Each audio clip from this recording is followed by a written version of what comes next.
Do you remember the first time that you got a letter in the mail that had your name on it? Maybe the excitement that you had just to get something with your name on it for the very first time. I do. I remember when I was in grade school, we had this thing called pen pals, and you'd write a letter to an opposite school, and you'd wait for a letter back from someone there. And I remember the excitement when I got my letter back from my friend. I poured through every word of that letter, trying to understand more about this new friend that I had.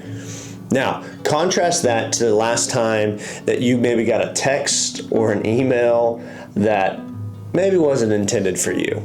Maybe it was for someone else.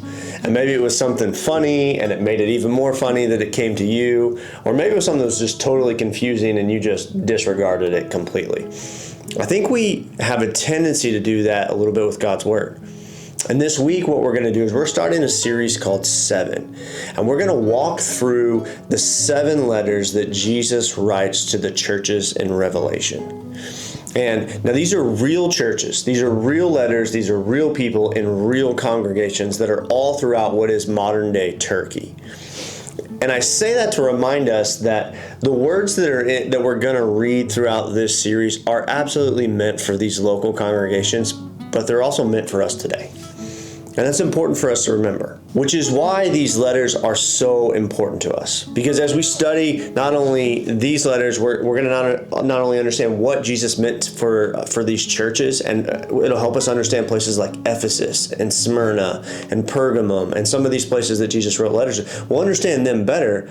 But as we walk our way through Revelation 2 and 3, we'll begin to understand a little bit more about ourselves as well.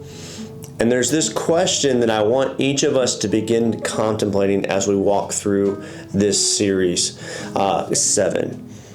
And the question is, if Jesus wrote you a letter, what would be in it?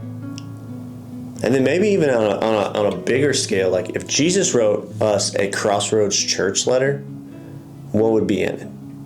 I'm really, really excited. This week we've got a booklet that goes along with our series, and you can study along with us each week. You can pick those up as you come into church. But I want you to think about that. If Jesus was going to write you a letter, and he was going to write us as a church a letter, what would be in it? Let's find out together this weekend at 8:30 and 10. See you guys then.